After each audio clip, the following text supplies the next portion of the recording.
बिस्मिल्लाहिर्रहमानिर्रहीम। मैं डॉक्टर ज़ीशान, मेरी तरफ़ से तमाम अहले इस्लाम, अहले पाकिस्तान और मेरे देखने और सुनने वालों को ईद उल फ़ितर की मुबारक हो। आज की वीडियो में हम ईद के दिन होने वाले सेहत के मसाइल के बारे में बात करेंगे और इन मसाइल से कैसे बच सकते हैं इसके बारे में भी बताएंगे। आज की वीडियो बहुत इन्फॉर्मेटिव है, इस वीडियो को लास्ट तक ज़रूर देखें। माह रमज़ान मुबारक के इख्तिताम पर पूरी दुनिया में जहाँ जहाँ मुसलमान बसते हैं ईद उल फ़ितर मनाते हैं। ईद का दिन मुसलमानों के लिए अल्लाह ताला की तरफ से तोहफ़ा समझा जाता है। इस महीने में मुसलमान सुबह सहरी से शाम गुरूब आफ्ताब तक बग़ैर कुछ खाए पिए भूख प्यास की हालत में गुजारते हैं। इस महीने में मुसलमानों का जो तर्ज़ ज़िंदगी है वो बिल्कुल तब्दील हो जाता है। मगर जैसे ही इस महीने का इख्तिताम होता है और ईद के दिन बहुत से लोग खाने पीने में परहेज़ नहीं करते और उनका ईद का दिन हस्पताल में डॉक्टर के साथ गुजरता है। अगर आप चाहते हैं कि आपका दिन हस्पताल में डॉक्टर के साथ ना गुजरे तो इन बातों को ज़रूर फॉलो करें।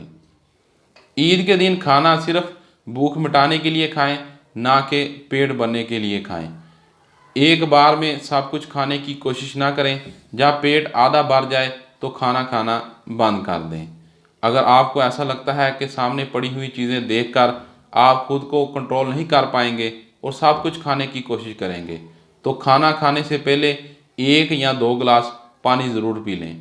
ऐसा करने से आपका पेट बहुत जल्दी भर जाएगा और ज़्यादा खुराक खाने की वजह से जो सेहत का मसला होता है इससे भी आप बच सकते हैं।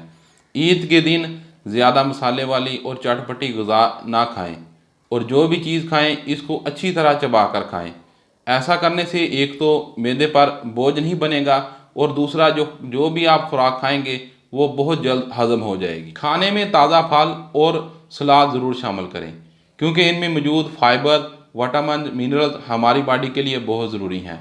डिहाइड्रेशन से बचने के लिए वाफर मिकदार में पानी पिएँ। ऐसे अफराद जिनको हाई ब्लड प्रेशर, शुगर और मैदे की कोई भी बीमारी का प्रॉब्लम है तो उनको ईद के दिन खाने पीने में बहुत ज़्यादा एहतियात करनी चाहिए क्योंकि इन तीनों बीमारियों का तल्लुक़ खुराक से है। अगर वो खाने पीने में परहेज़ नहीं करेंगे तो उनकी तबीयत बहुत जल्द ख़राब हो सकती है।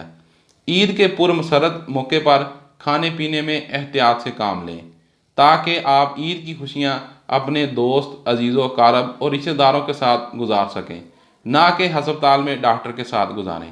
उम्मीद है कि हमारी ये वीडियो आपको अच्छी लगी होगी।